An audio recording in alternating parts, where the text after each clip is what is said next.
مولاي صل وسلم دائما ابدا على حبيبك যে তোমরা কি করো তোমার স্বামীদেরকে তোমাদের স্বামীদেরকে তোমরা সিজদা করো। এই হাদিসে স্পষ্ট বলা যায় যে পৃথিবীর মধ্যে আল্লাহ তাআলা ছাড়া আর পৃথিবীর কাউকে রুকু এবং সিজদা করা যাবে না।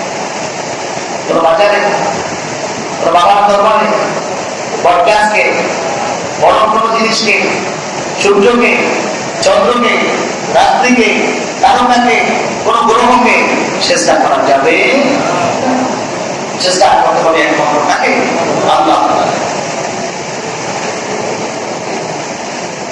কোন বাবাকে সিজদা করার কোনো প্রশ্নই আসে না। রাসূল আকরাম সাল্লাল্লাহু আলাইহি ওয়াসাল্লামের মাজারে রওজা মুবারকে গিয়ে কেউ সিজদা দূরের কথা কেউ রুকু করবে তাও দূরের কথা কেউ ওই দিকে হাত তুলে দোয়া করবে এটার সুযোগ পর্যন্ত নাই। তাহলে পুলিশ মারা শুরু করবে, কারণ দোয়া করা রুকু করা সিজদা করা একমাত্র কেন্দ্র এবং একমাত্র স্থান হচ্ছে আল্লাহ রাব্বুল ইজ্জত।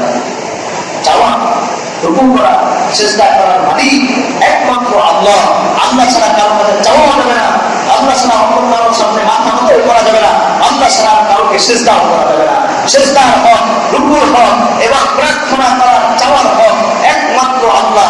এর সাথে লা শারীকা লাহু, এর সাথে আর কোনো অংশীদার নেই, একমাত্র আল্লাহ। আমরা বলে দিলেন যে রুকু এবং সিজদা কেন্দ্র করতে হবে কাকে? বাইতুল্লাহকে। বলে বাইতুল্লাহকে সিজদা করছি আল্লাহ তাআলা ছাড়া? বলে না, আমরা বাইতুল্লাহকে সিজদা করছি না, বরং পৃথিবীর সমস্ত মানুষদেরকে একটা নিয়মের মধ্যে আনবার জন্য আল্লাহ তাআলা নির্দেশ দিয়েছেন তোমরা এই দিকে ফিরে নামাজ পড়ো। আমরা বাইতুল্লাহকে সিজদা করছি না, বাইতুল্লাহকে রুকু করছি না, বরং আল্লাহ তাআলা যে বিধান, আল্লাহ তাআলা যে হুকুম দিয়েছেন এই দিকে ফিরে নামাজ পড়ো, এই দিকে ফিরে রুকু করো, ওই হুকুমের রুকু এবং হুকুমের সিজদা করছি আল্লাহ তাআলার জন্য। ওমর ফারুক, সাইয়েদনা ওমর ফারুক রাদিয়াল্লাহু আনহু বলছেন, হে বাইতুল্লাহ, আমি দেখছি রাসূল সাল্লাল্লাহু আলাইহি ওয়াসাল্লাম তোমার দিকে ফিরে রুকু করেছেন, সিজদা করেছেন।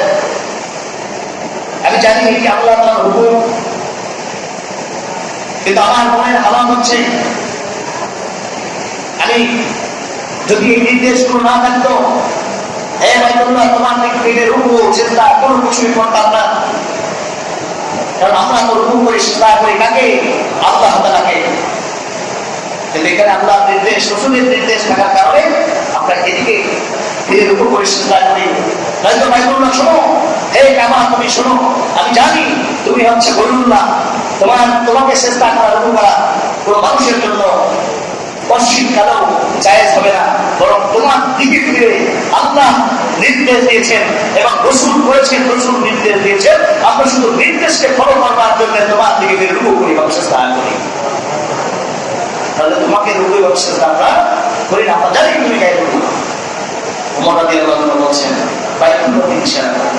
আর যেখানে বাইতুল্লাহ নয়, কিছু নয়, শুধু একটা বাবা শুয়ে আছে, সেখানে গিয়ে মানুষ সিজদা করছে, আল্লাহ তাআলার সাথে শিরক করছে, মহান মহান মানুষ ইমান ধ্বংস করে দিচ্ছে, অথচ সেখানে সিজদা করা তো দূরের কথা, সেখানে গিয়ে মাথা তোলা পর্যন্ত শিরকের মধ্যে অন্তর্ভুক্ত হয়ে যাবে।